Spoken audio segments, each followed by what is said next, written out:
Assalamualaikum warahmatullahi wabarakatuh. Perkenalkan, nama saya Febayu Fadila, perwakilan dari kelompok 1. Di sini kami akan mempresentasikan proses penelitian kuantitatif, masalah, dan paradigma penelitian. Anggota kami terdiri dari 3 orang. Yang pertama ada Kak Dido Azirantau, lalu ada Kak Ralia Noviani Wardani, dan saya sendiri Febayu Fadila. Untuk materi pertama akan dijelaskan oleh saya. Proses penelitian kuantitatif. Proses penelitian adalah rangkaian tindakan apa saja yang dilakukan dalam melaksanakan penelitian. Salah satu tahapan penting dalam proses penelitian adalah pengumpulan data. Tanpa pengumpulan data, proses penelitian tidak dapat dilakukan. Untuk memperoleh data yang valid, kita juga harus menggunakan instrumen yang baik, yaitu valid dan reliable. Dan kita juga harus mempertimbangkan cara pengambilan sampel yang benar-benar representatif terhadap jumlah dan karakteristik populasi.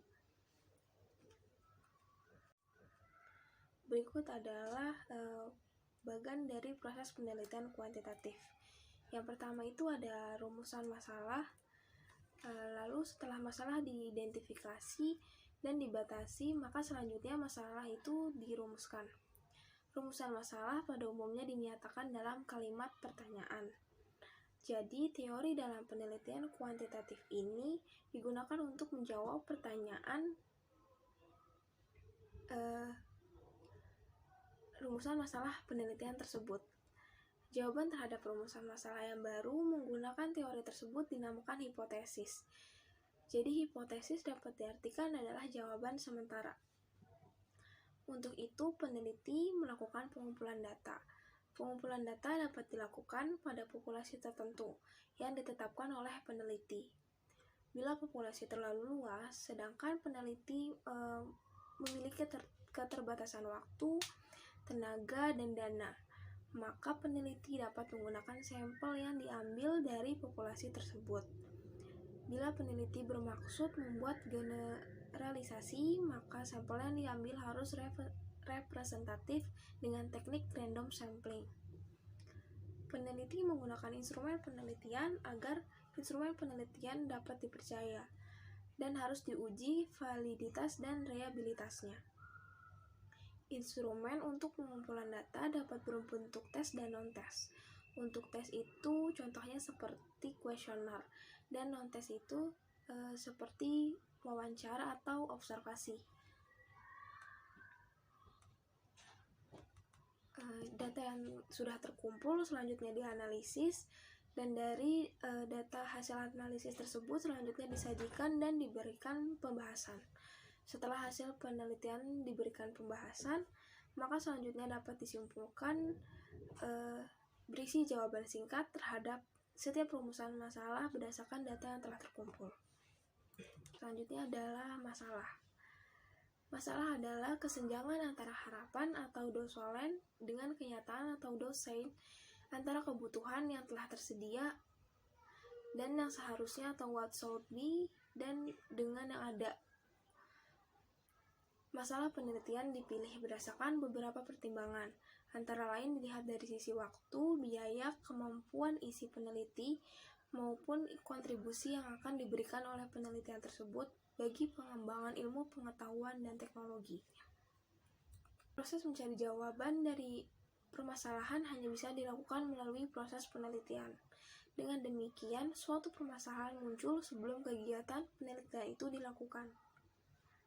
Masalah-masalah dapat diketahui atau dicari apabila terdapat penyimpangan antara pengalaman dengan kenyataan, antara apa yang direncanakan dan kenyataan, adanya pengaduan dan kompetisi. Lalu ada perumusan masalah penelitian. Perumusan masalah merupakan hal utama dalam proses penelitian tersebut, yaitu dilakukan pertama kali saat riset yang kita ingin tahu jawabannya. Rumusan masalah diperoleh dari identifikasi masalah yang sudah diajukan. Jika identifikasi masalah masih sangat luas cakupannya, maka rumusan masalah spesifik yang sudah dibatasi untuk diteliti lebih lanjut oleh peneliti.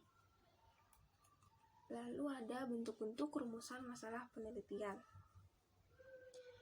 Yang pertama itu adalah masalah deskriptif.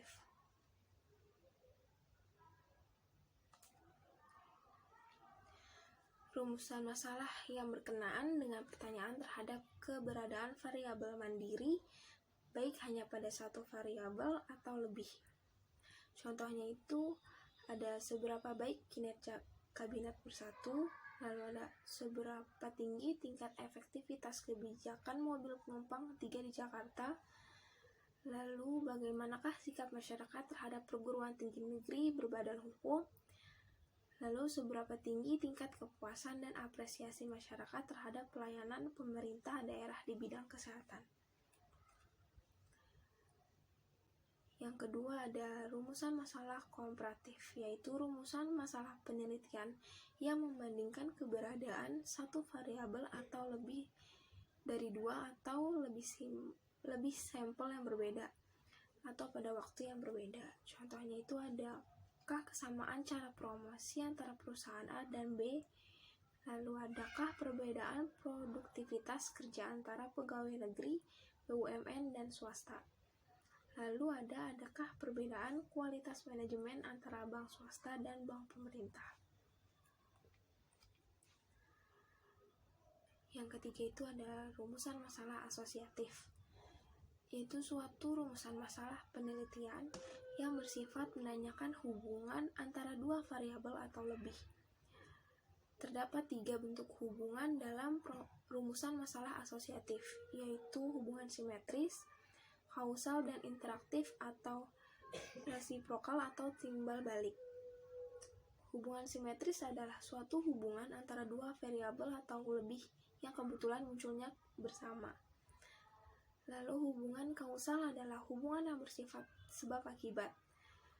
Ada variabel independen, yaitu variabel yang mempengaruhi, dan variabel dependen, yaitu variabel yang dipengaruhi.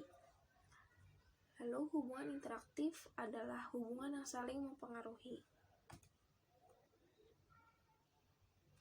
Untuk materi selanjutnya akan dibahas oleh Karalian Noviani. Terima kasih. Langkah-langkah perumusan masalah. Pertama, tentukan fokus penelitian. Kedua, cari berbagai kemungkinan faktor yang ada kaitannya dengan fokus tersebut, yang dalam hal ini dinamakan subfokus. Ketiga, dari faktor-faktor yang terkait, adakan pengkajian di mana yang sangat menarik untuk ditelaah, kemudian tetapkan mana yang akan dipilih.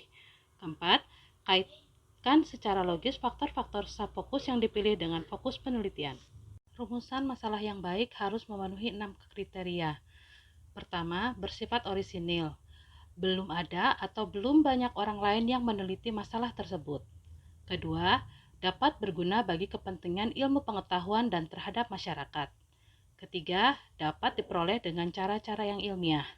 Keempat, jelas dan padat. Jangan ada penafsiran yang lain terhadap masalah tersebut.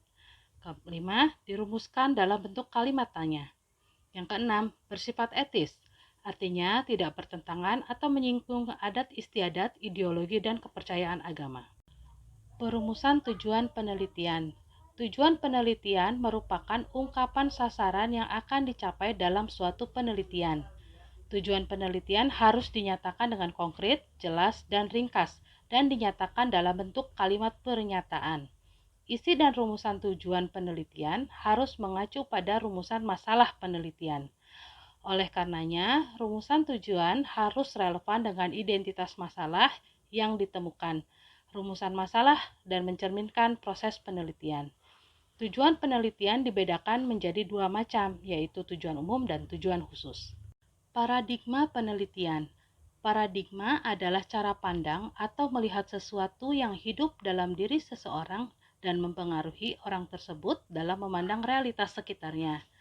Paradigma penelitian merupakan kerangka berpikir yang menjelaskan bagaimana cara pandang peneliti terhadap fakta kehidupan sosial dan perlakuan peneliti terhadap ilmu atau teori yang dikonstruksikan sebagai suatu pandangan yang mendasar dari suatu disiplin ilmu tentang apa yang menjadi pokok persoalannya yang semestinya dipelajari. Paradigma dalam penelitian kuantitatif.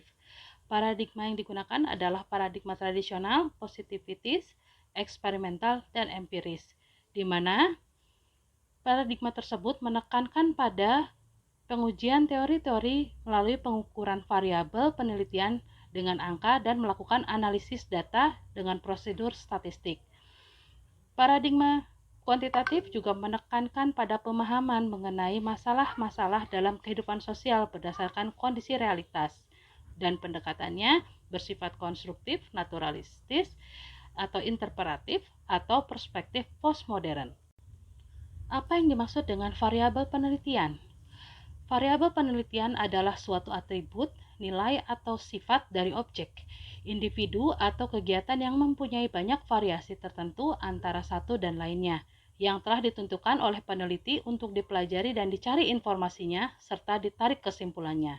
Menurut hubungan antar satu variabel dengan variabel yang lain, maka macam-macam variabel penelitian dapat dibedakan menjadi variabel independen, variabel dependen, variabel moderator, variabel intervening, dan variabel kontrol. Variabel independen sering disebut variabel bebas. Variabel bebas merupakan variabel yang mempengaruhi atau yang menjadi sebab perubahannya atau timbulnya variabel independen atau variabel terikat. Variabel dependen sering disebut sebagai variabel terikat, yang merupakan variabel yang dipengaruhi atau yang menjadi akibat karena adanya variabel bebas. Variabel moderator adalah variabel yang mempengaruhi, baik itu memperkuat ataupun memperlemah dari hubungan antar variabel independen dan dependen. Variabel intervening.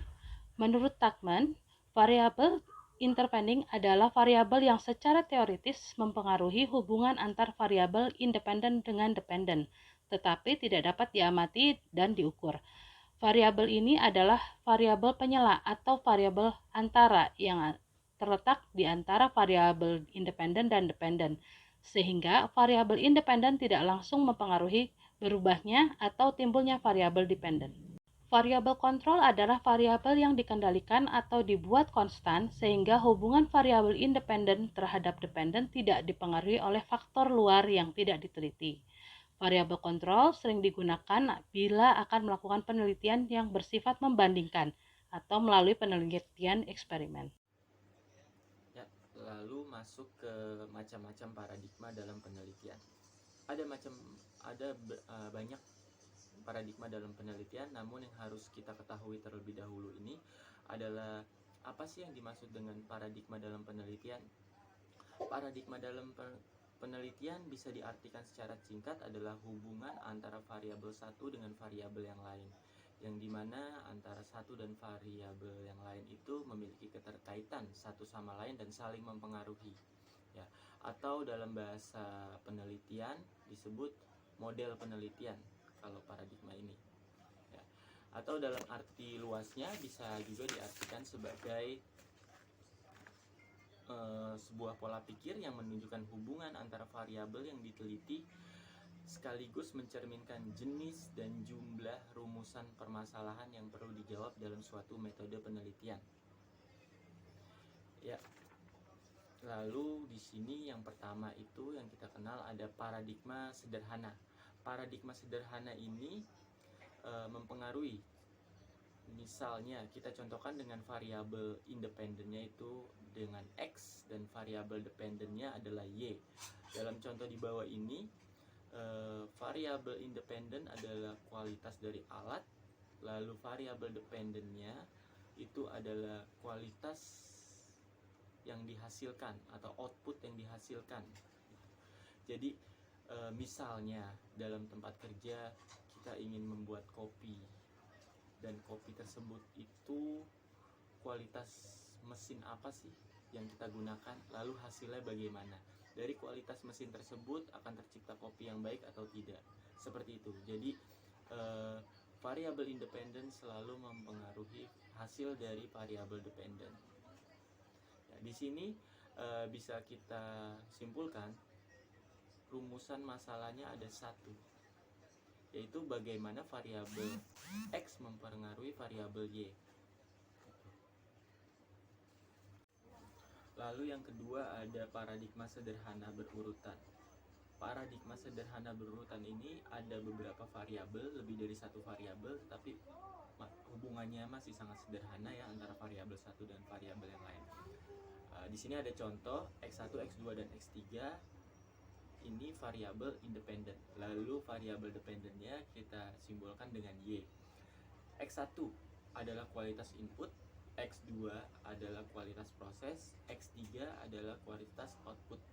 Lalu Y adalah kualitas outcome, yang dimana kita contohkan dalam satu restoran itu bagaimana pemilihan dalam bahan baku, yang artinya bahan bakunya bagus atau tidak, itu juga awal ya, sangat mempengaruhi di awal. Lalu kemudian masuk ke X2, diproses bagaimana keterampilan cara mengolah makanan atau cara mengolah kopi seperti variabel sederhana tadi, atau mesin yang digunakan, atau utensil dalam hal memasak yang digunakan, itu juga mempengaruhi kualitas proses. Lalu X3 adalah kualitas output. Kualitas output di sini adalah kepuasan dalam hal pelanggan. Ya, misal dalam suatu restoran, ketika bahan baku yang dipilih sudah tepat, cara penyajiannya juga sudah tepat, lalu hasil yang dihasilkan makanannya bisa enak, lalu juga pelanggan puas dan mendapat pujian terlebih lagi. Nah, itu akan menghasilkan X3. Lalu di sini masuk ke variabel dependennya adalah kualitas outcome. Kualitas outcome ini berpengaruh terhadap restoran tersebut. Misalnya banyak pelanggan dapat penghargaan dari asosiasi restoran terbaik misalnya, atau dapat piagam bintang 5 gitu. Itu adalah contoh dalam paradigma sederhana berurutan. Lalu bisa kita rumuskan masalah-masalah dari paradigma sederhana dari contoh di atas itu. Rumusan masalah deskriptif, yaitu rumusan masalah antar variabel itu sendiri ya, artinya dia mandiri. Di sini ada bagaimana pemilihan X1 dan bagaimana pemilihan X2 dan bagaimana pemilihan X3. Lalu bagaimana dengan Y atau variabel dependennya. Itu berarti ada 4 rumusan masalah deskriptif. Lalu untuk rumusan masalah asosiatif di sini ada 3 berarti ya. Bagaimana X1 mempengaruhi X2, bagaimana X2 mempengaruhi X3, lalu bagaimana X3 ini mempengaruhi outcome. Itu berarti ada input mempengaruhi proses, proses mempengaruhi output, output mempengaruhi outcome ya. Seperti itu. Lalu yang ketiga adalah paradigma ganda dengan 2 variabel independen, yang dimana 2 variabel independen ini kita simbolkan dengan X1 adalah lingkungan keluarga, X2 adalah demografi atau lingkungan sekitar, dan variabel dependennya kita simbolkan dengan Y, yang dimana adalah keberhasilan usaha. Dari contoh di bawah ini terdapat 3 rumusan masalah deskriptif, 4 rumusan masalah asosiatif. Mari kita lihat bagaimana variabel independen mempengaruhi variabel dependen pada contoh paradigma ganda ini. X1, bagaimana lingkungan keluarga. X2, bagaimana lingkungan demografi atau sekitar. Y, bagaimana keberhasilan usahanya. Contoh tersebut adalah rumusan masalah deskriptif, bagaimana X1-nya, bagaimana X2-nya, dan bagaimana Y-nya. Lalu rumusan masalah asosiatif, bagaimana X1 mempengaruhi Y, atau bagaimana lingkungan mempengaruhi keberhasilan usaha. Yang kedua, bagaimana X2 mempengaruhi Y, atau lingkungan sekitar atau demografi mempengaruhi keberhasilan usaha. Yang ketiga, bagaimana X1 mempengaruhi X2. Lalu yang keempat adalah korelasi ganda, ini disebutnya ya. Bagaimana X1 dan X2 antara lingkungan keluarga dan lingkungan sekitar atau demografi mempengaruhi keberhasilan usaha. Ya, jadi ada 4 ya tadi ya. Bagaimana X1 terhadap Y, bagaimana X2 terhadap Y, bagaimana X1 dan X2 terhadap keduanya, bagaimana X1 dan X2 terhadap Y. Yang keempat adalah paradigma ganda dengan 3 variabel independen, yang dimana 3 variabel independen ini kita simbolkan dengan X1, X2, dan X3. X1 adalah kualitas mesin, X2 adalah gaya kepemimpinan seorang manajer, X3 adalah sistem karir. Lalu Y selaku variabel dependen adalah produktivitas kerja. Dari analisis di bawah ini terdapat 4 rumusan masalah deskriptif dan 6 rumusan masalah asosiatif. Mari kita lihat contohnya satu persatu. Rumusan masalah deskriptif yang pertama adalah bagaimana X1, bagaimana kualitas mesin. Lalu yang kedua adalah bagaimana X2 atau bagaimana gaya kepemimpinan seorang manajer. Lalu yang ketiga ada X3, bagaimana sistem karir. Lalu yang keempat adalah Y, bagaimana produktivitas kerja. Ya, keempat itu adalah rumusan masalah deskriptif dari masing-masing variabel itu sendiri. Ya, lalu kita lihat bagaimana rumusan masalah, 6 rumusan masalah asosiatif. Ya, yang dimana variabel satu dan variabel yang lain itu saling berpengaruh. Kita lihat bagaimana X1 terhadap Y atau bagaimana kualitas mesin terhadap produktivitas kerja, itu yang pertama. Dan yang kedua, bagaimana X2 terhadap Y atau gaya kepemimpinan seorang manajer terhadap produktivitas kerja. Yang ketiga, bagaimana sistem karir terhadap produktivitas kerja atau X3 terhadap Y. Dan yang keempat adalah bagaimana X1 berpengaruh terhadap X2 atau kualitas mesin terhadap kepemimpinan seorang manajer. Dan yang kelima, bagaimana X2 berpengaruh terhadap X3 atau kepemimpinan seorang manajer berpengaruh terhadap sistem karir. Dan yang keenam adalah bagaimana X1 berpengaruh terhadap X3, yang dimana X1 kualitas mesin berpengaruh terhadap jenjang karir atau sistem karir. Yang kelima adalah paradigma ganda dengan 2 variabel dependen. Jadi berbeda dengan yang sebelumnya. Kalau yang di sebelumnya itu kita menggunakan lebih dari 1 variabel independen, sekarang yang lebih dari satunya itu adalah variabel dependen. Di sini variabel independen dapat kita simbolkan dengan XX, yang mana adalah tingkat pendidikan, dan 2 variabel dependennya itu kita simbolkan dengan Y1 dan Y2, yang dimana Y1 adalah produktivitas kerja dan Y2 adalah gaya kepemimpinan. Mari kita analisis.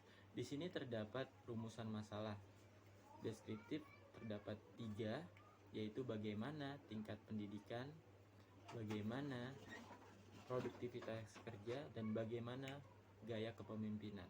Jadi ketiga tersebut adalah rumusan masalah deskriptif. Lalu bagaimana dengan rumusan masalah asosiatifnya? Mari kita lihat dari contoh di bawah ini. Terdapat 2 rumusan masalah asosiatif ya. Di sini bagaimana X1 mempengaruhi Y atau bagaimana X mempengaruhi Y2. Jadi bagaimana tingkat pendidikan mempengaruhi produktivitas kerja dan bagaimana tingkat pendidikan mempengaruhi gaya kepemimpinan. Jadi di situ ada 2 ya. Cukup jelas ya di sini. Ada 2 rumusan masalah asosiatif. Yang keenam, paradigma ganda dengan 2 variabel independen dan 2 variabel dependen. Dari contoh analisis di bawah ini, variabel independen kita simbolkan dengan X1 dan X2. X1 adalah kebersihan kereta, X2 adalah pelayanan dari kereta. Lalu variabel dependennya kita simbolkan dengan Y1 dan Y2. Y1 adalah jumlah tiket yang terjual, Y2 adalah kepuasan penumpang dari kereta. Dari analisis contoh di bawah ini, terdapat 4 rumusan masalah deskriptif dan 6 rumusan masalah asosiatif. Mari kita lihat satu persatu. Rumusan masalah deskriptif yang pertama adalah bagaimana X1, yang artinya bagaimana kebersihan kereta. Lalu yang kedua adalah bagaimana X2, atau bagaimana pelayanan kereta tersebut. Yang ketiga adalah bagaimana Y1, atau bagaimana jumlah tiket yang terjual. Yang keempat adalah bagaimana Y2, atau bagaimana kepuasan penumpang dari kereta. Keempat itu adalah rumusan masalah deskriptif yang dapat kita simpulkan. Lalu untuk rumusan masalah asosiatif ada 6.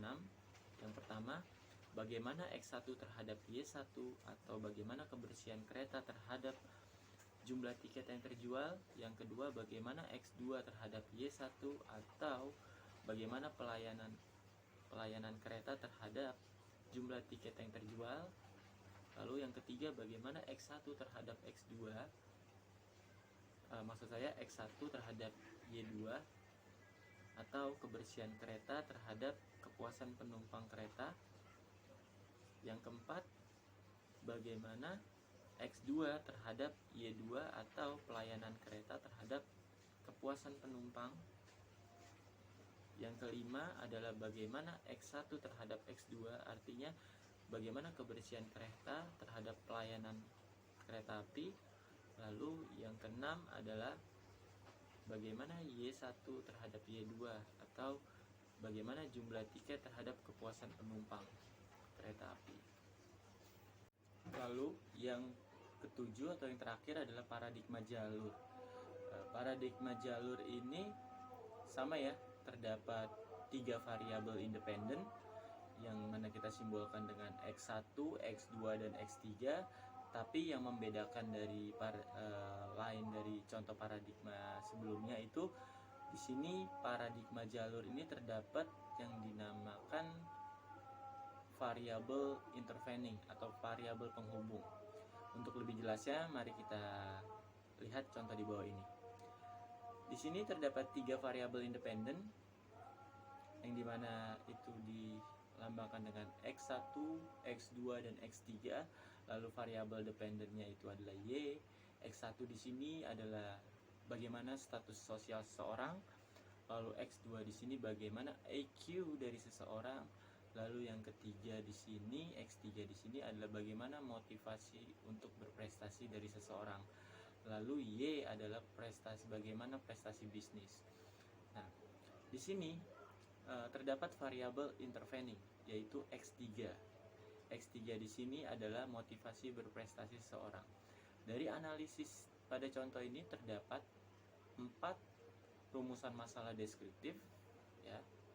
Masih sama, masih 4, yaitu bagaimana X1 atau bagaimana status sosialnya, dan yang kedua X2 bagaimana IQ seseorang, lalu yang ketiga bagaimana X3-nya atau motivasi berprestasi, dan yang keempat adalah bagaimana prestasi bisnisnya atau Y-nya. Dan untuk rumusan masalah asosiatif terdapat 8 rumusan masalah di sini. Yang pertama adalah X1 berpengaruh terhadap Y.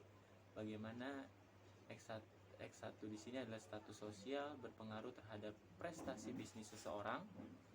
Lalu yang kedua adalah bagaimana X2 berpengaruh terhadap Y, atau IQ seseorang berpengaruh terhadap prestasi bisnis seseorang. Lalu yang ketiga adalah X3 berpengaruh terhadap Y, atau motivasi berprestasi pada seseorang berpengaruh terhadap prestasi bisnisnya. Lalu yang keempat adalah bagaimana X1 berpengaruh atau sebaliknya terhadap X2, status sosial berpengaruh terhadap IQ seseorang. Lalu yang kelima, bagaimana X1 status sosial berpengaruh terhadap X3,